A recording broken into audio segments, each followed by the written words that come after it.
Nanunot din daw ang sistema ng korupsyon sa Bureau of Fire Protection. Milyon-milyong piso raw na ibubulsa sa mga binibiling fire extinguisher at fire truck. Ultimo, ang mga nag-a-apply sa ahensya nagbabayad daw ng kalahating milyong piso. Nasa frontline ng balitang yan si Ian Suyu. Nababalot ngayon ng usok ng korupsyon ang Bureau of Fire Protection. Sa pagsisiwalat ni DILG Secretary John Vic Remulla, mayroon daw malalim at matagal ng sunog ng irregularidad sa loob ng ahensya. Matindi ang pangungurakot mula sa mga fire inspector hanggang sa procurement ng mga fire truck na umaabot daw ng 15 bilyong piso taon-taon.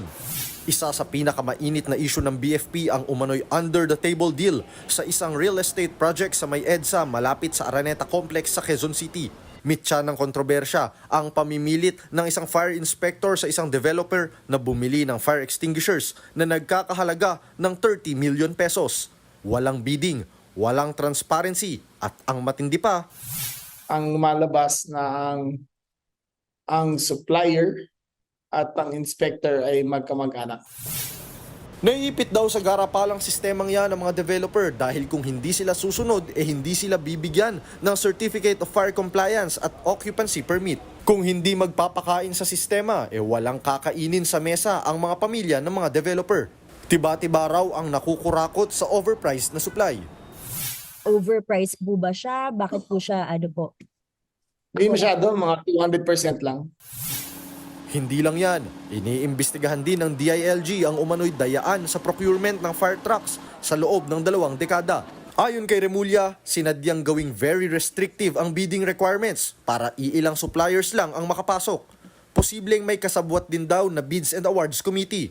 Ang resulta, Noong 2010, kailangan meron kayong 10 years experience of supplying the Philippines. Noong 2020, nung gumawa sila ng bagong sa TOR nila, kinuha naman lang 20 years. So in effect, yung suppliers ng 2010, sila na nga pwede supply sa 2020. Ang naging very restrictive ang bidding conditions at naging overpriced ng lahat ng fire trucks. meron pa raw nag-alok ng 1.5 million pesos na kickback sa bawat fire truck. Bukod dyan, meron pang report na kailangan daw magbayad ng hanggang 500,000 pesos ang isang aplikante para lang makapasok sa BFP.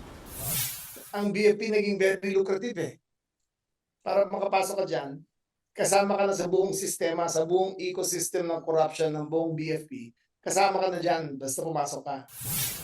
Para maapula ang korupsyon, ilang opisyal ng BFP sa Metro Manila at Quezon City ang narelieve na at iniimbestigahan. Maglalagay rin daw ng 14,000 body cameras sa lahat ng fire inspector sa buong bansa para matapos na ang mga transaksyong ginagawa sa dilim. Ang mga inspeksyon na i-stream na direkta sa headquarters, real-time para wala raw lusot. Dagdag pa ni Secretary Remulla, isasampa ang mga reklamo sa ombudsman sa tamang panahon.